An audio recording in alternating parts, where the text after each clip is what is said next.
예수 그리스도에 대한 믿음은 마음으로뿐만 아니라 입술로 시인하는 목숨을 담보하는 실제적인 행위가 함께 할 때 온전한 것이다. 지난주에 우리는 그렇게 말씀을 나눴습니다. 그러한 믿음으로 행하는 자라야 구원을 얻을 것이고 그 대상은 인종이나 사람들의 조건에 관계없이 우리 주님께서 이 땅에 재림하실 때도 구원을 약속하고 계신 하나님의 말씀을 확신할 수 있었습니다. 그러나 14절에서 그런즉 저희가 믿지 아니하는 이를 어찌 부르리요? 듣지도 못한 이를 어찌 믿으리요? 전파하는 자가 없이 어찌 들으리요? 라는 인격적인 믿음과 그 믿음을 소유할 수 있는 경로를 또한 말씀을 나눈 바 있습니다. 그럼에도 끝난 것이 아닌 것은 이러한 분명한 경로를 통해서 수없이 듣고 또 들은 이스라엘이 왜 복음에서 제외되었는가 하는 것입니다.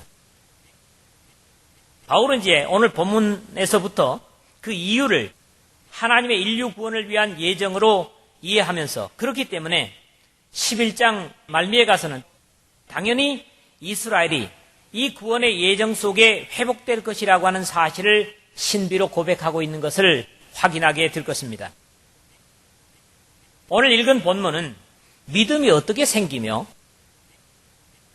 믿음이 생기게 하는 말씀이 어떤 것이며 그럼에도 이러한 원리가 어겨지는 이유조차도 하나님께서 이 죄악의 인류를 구원하시려는 계획이라는 사실에 고개를 숙여서 받아들일 수밖에 없습니다.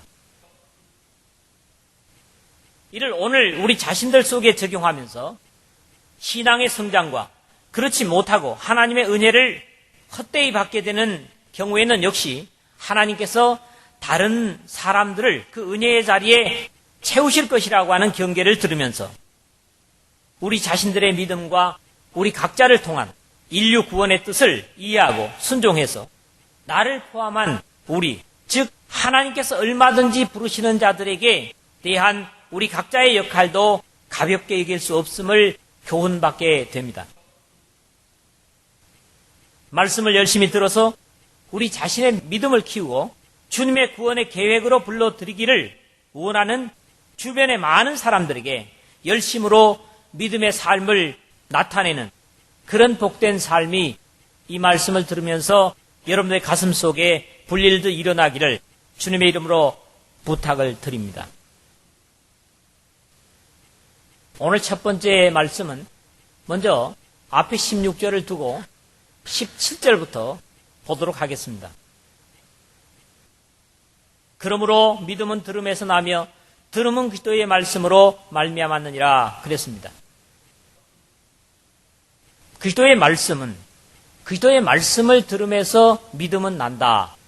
한마디로 말씀하면 그렇죠.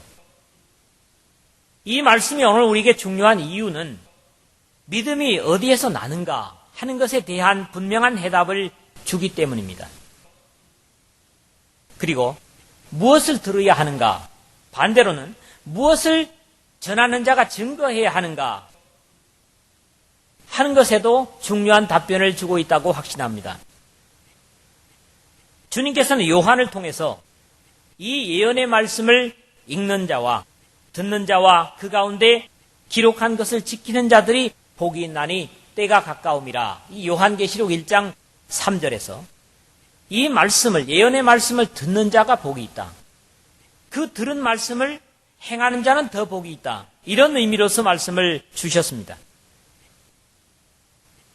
그래서 이 부분을 두 부분으로 나눠가지고 생각을 하려고 하는데, 첫 부분은 믿음은 반드시 들음에서 난다고 하는 겁니다.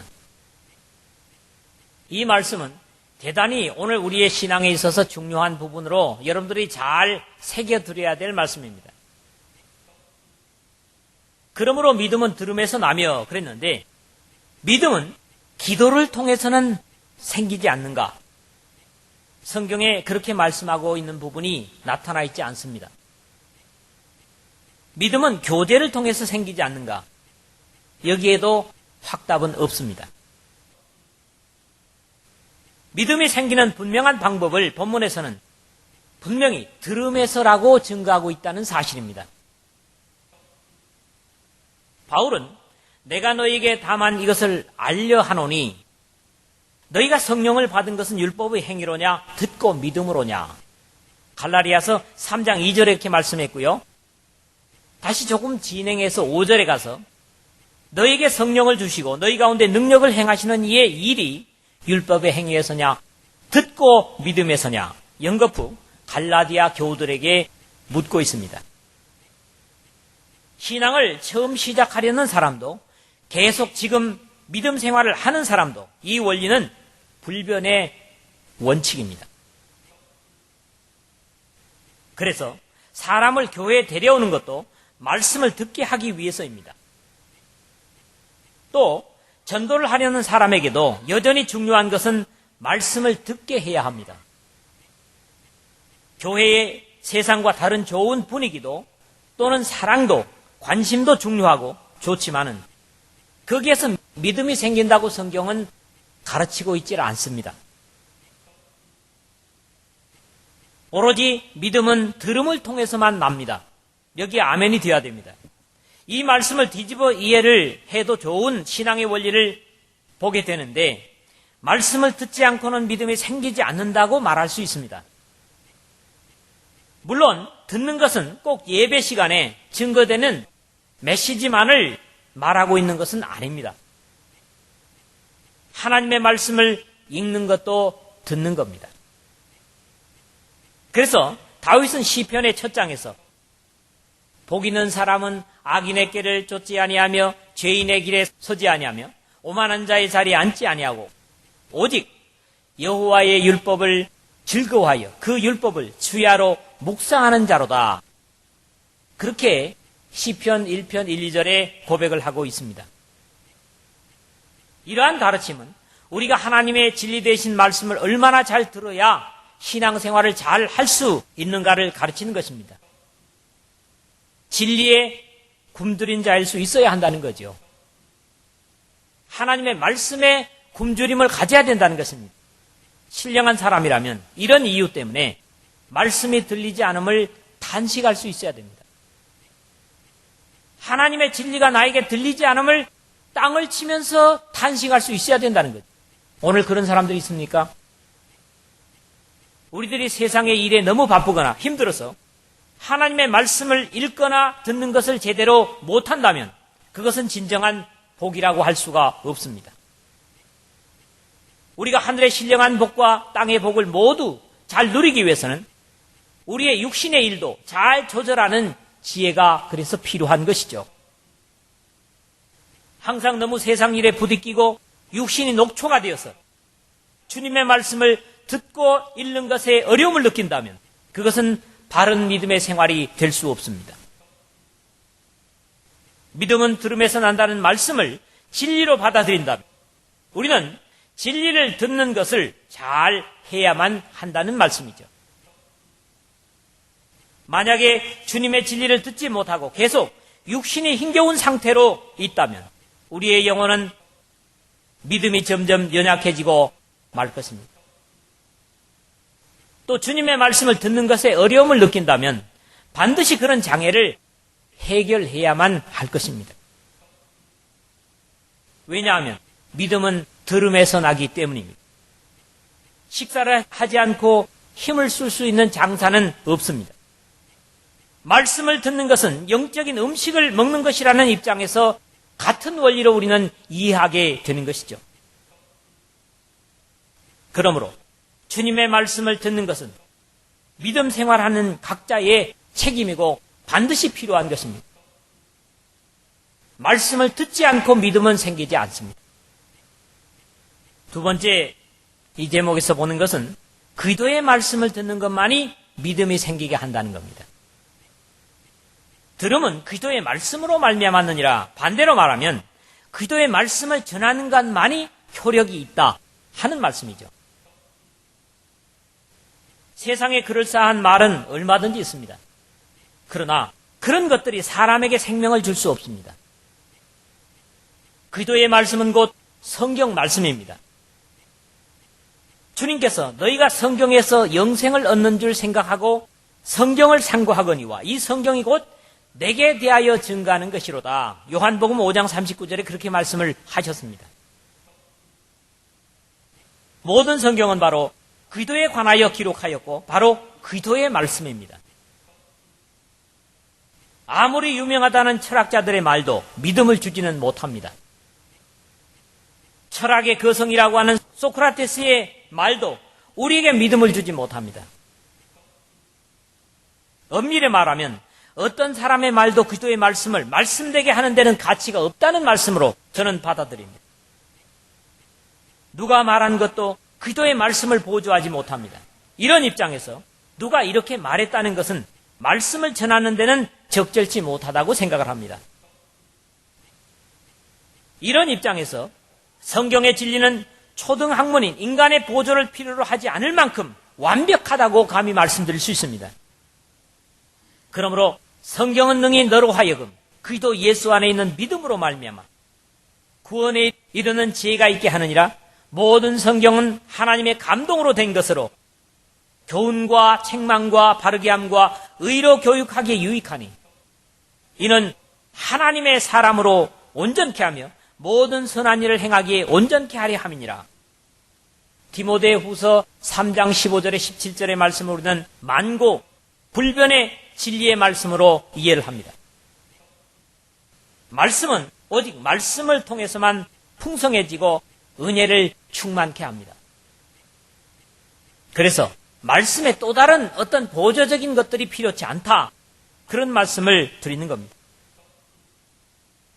바울이 골로새 교회를 향해서 그리스도의 말씀이 너희 속에 풍성히 거하여 모든 지혜로 피차 가르치며 권면하고 시와 찬미와 신령한 노래를 부르며 마음의 감사함으로 하나님을 찬양하고 골로새서 3장 16절에 가르침으로서의 말씀이 풍성히 가질 것을 당부합니다. 그럴 때 우리의 영혼 속에 하늘의 기쁨과 감사가 충만할 것이라고 하는 말씀을 주고 있습니다. 주님의 말씀을 듣는 것, 각 그리스도인의 책임이라면 그리스도의 말씀을 전하는 것은 저와 같은 하나님의 말씀을 전하는 종들의 책임이라고 볼 것입니다. 즉 들음이 각자의 책임이고 그리스도의 말씀을 듣게 하는 것은 전하는 자의 책임이다. 이렇게 두 가지의 의무를 오늘 말씀은 주고 있습니다. 주님께서 바리새인들을 책망하셨듯이 사람의 계명으로 교훈을 삼아 가르친다면 나중에 주님 앞에 설 때에 같은 책망을 주님으로부터 면치 못할 것이다. 감히 그렇게 말씀드리고 싶습니다. 들음은 그리스도의 말씀으로 말미암았느니라. 하나님의 진리를 전한다고 하는 주님의 종들은 그것이 어린아이든지 어른이게든지 어떤 대상이든지 그리스도의 말씀을 전함으로 듣는 자들로 하여금 믿음이 자라게 할 사명이 있습니다. 만약에 말씀을 전하는 자리에 있다면 믿음이 나게 하는, 믿음이 생기게 하는 그리스도의 말씀을 들려줘서 듣는 사람들은 믿음이 생기고 전하는 사람은 하나님의 생명을 나눠주는 역할을 감당하는 여러분 모두가 되시기를 주님의 복되신 이름으로 축원을 드립니다. 두 번째 말씀은 16절과 18절의 말씀을 보겠는데 그러나 중요한 이 들음을 헛되게 흘리는 경우도 있다는 겁니다. 그러나 저희가 다 복음을 순종치 아니하였도다. 이사야가 가로되 주여 우리의 전하는 바를 누가 믿었나이까 하였으니 그러나 내가 말하노니 저희가 듣지 아니하였느뇨. 그렇지 아니하다. 그 소리가 온 땅에 퍼졌고 그 말씀이 땅 끝까지 이르렀도다 하였느니라 그랬습니다. 이사야 선자는 그리스도의 구속의 희생을 증거하기 전에 먼저 우리의 전한 것을 누가 믿었느뇨. 여호와의 팔이 네게 나타났느뇨. 이사야서 53장 1절에 그렇게 단식을 했습니다.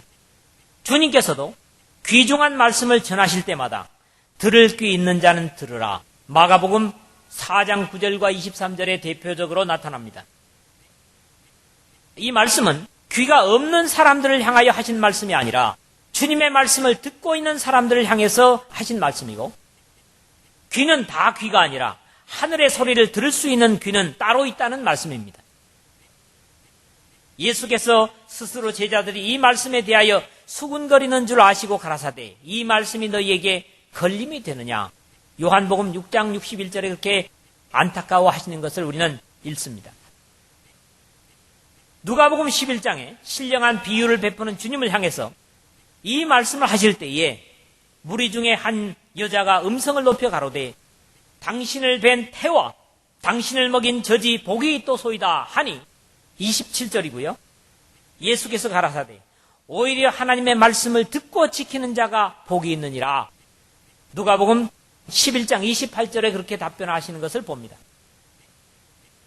예수님의 비유와 교훈이 얼마나 감동이 됐던지 앞에 있는 여인이 당신을 뵌 태와 당신을 먹인 젖이 복이 있습니다. 그렇게 말씀을 했더니 아니다. 주님의 말씀을 듣고 지키는 자가 더 복이 있다. 그렇게 말씀을 하셨던 것이죠. 하나님의 말씀을 듣는 자리에 있는 것도 분명히 복입니다. 그러므로 이 자리에서 말씀을 듣고 있는 여러분들은 이미 복받은 사람들이라는 거지요. 그 말씀을 생명의 말씀으로 듣지 못하는 사람들은 사실 불쌍한 사람들입니다. 모두가 아멘으로 말씀을 듣는데 나에게만 들려지지 않는다면 사실 탄식을 해야 될 부분입니다. 주님께서 이 말씀에 대한 반응에 대해서는 비유를 통해서 적절히 말씀을 하고 제자들에게 해설까지 해주시는 것들을 마태복음에서 보게 되는데요. 4가지의 말씀을 듣는 밭을 비유하고 있죠. 아무나 천국 말씀을 듣고 깨닫지 못할 때는 악한 자가 와서 그 마음에 뿌리운 것을 빼앗나니 이는 곧 길가에 뿌리운 자요. 말씀을 깨닫지 못해서 그것을 곧 뺏기는 것은 길가에 뿌린 말씀과 같다. 돌밭에 뿌리웠다고 하는 것은 말씀을 듣고 즉시 기쁨으로 받되 그 속에 뿌리가 없어 잠시 견디다가 말씀을 인하여 환난이나 핍박이 일어나는 때에는 곧 넘어지는 자요. 이게 뭡니까? 돌짝밭에 뿌리온 씨앗은 금방은 기쁨으로 그 말씀을 받지만은 결국 말씀 때문에 환난이 생기면 그 말씀을 팽개치는 자라는 거지요. 가시떨기 위에 뿌리웠다고 하는 것은 말씀을 들으나 세상의 염려와 재리의 유혹에 말씀이 막혀 결실치 못하는 자요. 이 가시떨기와 같은 마음이 뭐냐 하니까 세상의 재리, 경제적인 문제 또는 우정적인 문제가 걸릴 때 결국 그것이 하나님 앞에 말씀을 결실하는 것을 방해하는 이것이 뭐라고요? 가시떨기에 뿌려진 말씀이라는 것. 그 다음에 마지막으로는 어떤 것입니까? 좋은 땅에 뿌리웠다고 하는 것은 말씀을 듣고 깨닫는 자니 결실하여 혹 100배, 혹 60배, 혹 30배가 되느니라. 마태복음 13장 19절에서 23절에 4가지 말씀을 듣는 비유의 말씀을 해설하는 것을 제가 인용해 드렸습니다. 오늘 본문이 인용된 말씀처럼 그 소리가 온 땅에 통하고 그 말씀이 세계 끝까지 이르도다. 시편 19편 4절 상반절의 말씀 하신 것처럼 말씀은 풍성한데 자신에게 들려지지 않는다면 그것은 분명히 비극입니다. 때문에 말씀을 자신의 것으로 듣는데 장애를 일으키는 요소들을 반드시 제거해야만 할 것입니다. 모두가 풍성한 은혜로 들을 때에도 제자 중 여럿이 듣고 말하되 이 말씀은 어렵도다. 누가 들을 수 있느냐 한데 예수께서 스스로 제자들이 이 말씀에 대하여 수군거리는 줄 아시고 가라사대 이 말이 너희에게 걸림이 되느냐 그렇게 안타까워 하시는 거지요. 결국 주님께서 하시는 말씀에도 걸림이 된 사람들이 있었다는 거죠. 하물며 사람을 통해서 전하는 말씀에 걸림이 되는 사람이 있을 수 있다는 거지요. 그러므로 말씀을 들을 때 걸림을 제거하라는 겁니다. 분명히 일반 군중들은 듣고 기뻐하는데 성경을 많이 안다고 하는 바리새인들이 구원의 진리를 듣지 못함을 보고 안타까워하시는 주님을 우리가 뵙는 겁니다. 듣는 말씀마다 은혜되고 생명이 풍성한 양식으로 들을 수 있는 복된 귀를 가진 하늘의 백성으로 사시기를 주의 이름으로 축원을 드립니다. 세 번째 19절에서 마지막 21절의 말씀입니다. 결국 듣고도 순종치 않으면 은혜를 다른 사람에게 빼앗길 수 있다는 경계를 말씀하십니다. 그러나 내가 말하노니 이스라엘이 알지 못하였느뇨. 먼저 모세가 이르되 내가 백성 아닌 자로서 너희를 시기나게 하며 미련한 백성으로서 너희를 노엽게 하리라 하였고 또한 이사야가 매우 담대하여 이르되 내가 구하지 아니하는 자들에게 찾은 바 되고 내게 문의하지 아니하는 자들에게 나타나노라 하였고 이스라엘 대하여 가라사대 순종치 아니하고 거스려 말하는 백성에게 내가 종일 내 손을 벌렸노라 하셨느니라 그랬습니다. 들을 수 있게 하신 것은 하나님의 은혜임에도 그것을 듣지 않는 것은 여러 가지 이유가 있을 것인데, 본문에 인용되고 있는 말씀은 그들이 하나님이 아닌 자로 나의 질투를 일으키며 그들이 허무한 것으로 나의 진노를 격발하였으니 나도 백성이 되지 아니한 자로 그들의 시기가 나게 하며 우둔한 백성으로 그들의 분노를 격발하리로다. 신명기 32장 21절을 인용한 말씀이거든요. 결국 다른 것들이 우상이 되어 있는 상황에서 하나님의 말씀을 거절한 것입니다.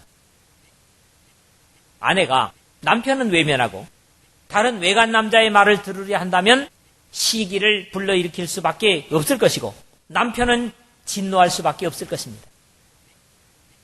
사실 하나님의 말씀을 듣지 못하게 되는 경우는 대개의 경우 다른 것들이나 일들이 말씀을 듣는 것보다 귀중하게 여겨지는 경우이기 때문입니다. 물론 이스라엘에게 있어서는 하나님의 계획과 섭리로 인해서였다고 할지라도 오늘 이 말씀을 듣는 우리에게 있어서 그들의 말씀을 외면하고 듣지 않거나 못하는 경우는 앞에서 지적한 대로 세상의 일이 너무 지나쳐서 그러거나 전하는 자에 대한 감정이 좋지 못해서 그럴 경우도 있습니다. 다른 일들이 듣는 일보다, 하나님의 말씀을 듣는 일보다 중요하게 대두되었을 때 여러 가지 이유는 수없이 많을 것입니다. 그러나 우리는 말씀을 듣기 위해서, 내 신앙이 계속해서 하나님으로부터 자라기 위해서 이런 것들을 반드시 제거해야만 한다는 사실입니다. 그러나 중요한 것은 주님의 말씀은 절대로 헛되지 않다는 사실입니다. 내 입에서 나가는 말도 헛되이 내게로 돌아오지 아니하고 나의 뜻을 이루며 나의 명하여 보낸 일에 형통하리라. 이사야서 55장 11절에 그런 말씀을 하십니다. 이런 선한 목적을 가진 말씀이기 때문에 그 말씀을 외면하는 것은 어떤 이유를 막론하고 듣지 않는 사람에게 불리익이 된다는 사실입니다. 이제 11장에 가서 보게 되겠지만 결국 하나님의 은혜는 그것을 거절하는 자들에게 머물지 않고 들으며 순종하는 자들에게 이 말씀의 은혜는 넘어가게 된다고 하는 사실입니다. 즉 하나님을 시기나게 했던 것처럼 주님께서도 그러한 자들로 하여금 시기나게 하신다는 것입니다. 우리도 오늘날 분명히 이런 것들이 있습니다. 저 사람은 믿은 지 얼마 안 됐는데 신앙생활 한다고 설치고 있는 것들이 어떻게 보면 오래 신앙생활 하면서도 제대로 신앙하지 못하고 있는 자신의 눈 속에 걸리낌이 될 수도 있습니다. 그러나 그것은 그렇게 생각하는 사람이 잘못된 겁니다.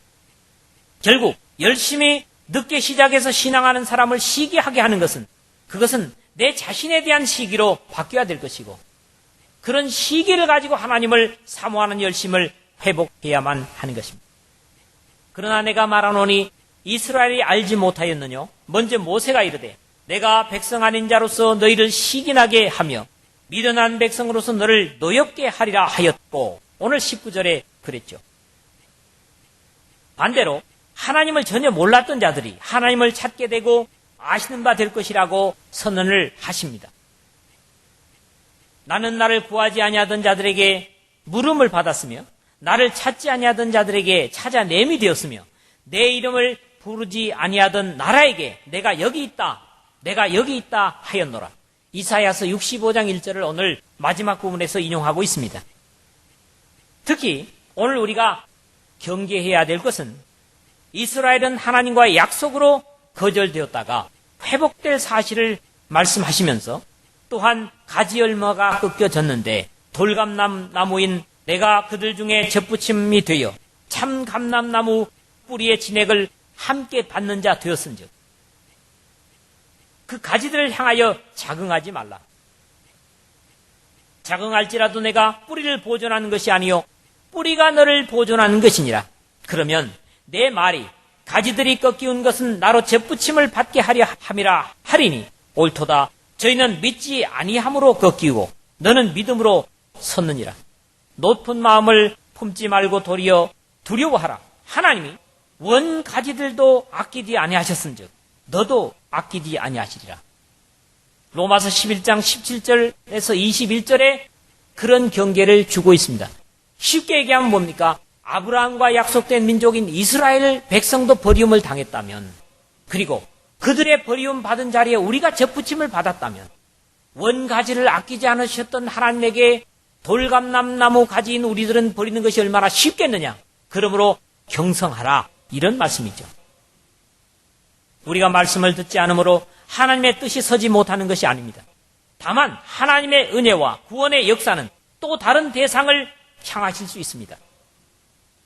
물론 모든 인류가 구원의 대상으로 초청되지만, 오늘 나 자신이 포함된 구원이어야 나 자신에게도 복이 됩니다. 그렇지 않습니까? 하나님은 얼마나 애절하게 그의 백성들을 향해서 권면하십니까? 이스라엘을 대하여 가라사대 순종치 아니하고 거스려 말하는 백성에게 내가 종일 내 손을 벌렸노라 하셨느니라. 오늘 본문 21절에 그랬거든요. 하나님께서 무엇이 부족해서 사람들을 향해서 구걸하실 분이십니까? 이러한 사랑을 외면한다면 돌이킬 수 없는 후회를 낳게 될 것입니다. 믿음은 들음에서 나며 들음은 기도의 말씀뿐입니다. 천하에 듣기 좋은 별식 같은 이론도 철학도 우리에게 믿음을 주거나 우리의 믿음을 키울 수 없습니다. 이런 입장에서 우리는 말씀이 들리지 않는 장애를 극복해야만 하고, 말씀을 전하는 자들은 그 대상이 누구든 기도의 말씀을 전하는데 최선을 다해야 될 것입니다. 매 순간 은혜로 다가오는 말씀을 헛되이 흘릴 수 있음을 경계하고, 말씀을 간절히 듣지 못함에 탄식할 수 있어야 됩니다. 이 말씀이 그러한가 하고 날마다 성경을 상고함으로 베레아 사람들은 데살로니가 사람들보다 신사적이었다. 그리고 믿는 사람이 많아졌다. 이건 뭡니까? 말씀이 그러한가 하고 간절히 듣고 그 말씀을 또 자신들이 읽음으로 확인했다고 하는 것이죠. 오늘 나 자신이 주님의 말씀을 듣지 않고 거절한다면 나의 자리는 다른 사람으로 채워줄 수 있음을 경계해야만 합니다. 듣기에 좋지는 않지만 이것은 성경이 교훈하는 사실입니다. 우리 모두 날마다 기도의 말씀을 잘 읽고 듣고 믿음이 나고 자라서 하나님을 기쁘게 할 뿐만 아니라 우리 각자가 은혜에 충만한 삶이 되어야 될 것입니다. 왜냐하니까 하나님의 말씀, 기도의 말씀을 듣는 것이 나로 하여금 하나님의 백성 되게 하고 날마다 하늘의 사람으로 변화시켜 가기 때문입니다. 행여라도 제게 말씀을 듣는 것이 장애가 된다면 그것이 어떤 것이든지 해결하기를 바랍니다. 그것이 여러분의 일입니까? 아니면 저에 대한 인격입니까? 아니면 여러분에 대한 모독입니까? 이런 것들이 해결되어서 하나님의 말씀을 은혜로 듣고 기도의 말씀을 은혜로 듣고 날마다 믿음이 자라서 여러분들의 영혼이 하나님의 말씀에 또 천국에 날마다 다가가게 되는 그런 모두가 되시기를 주님의 복되신 이름으로 축원을 드립니다.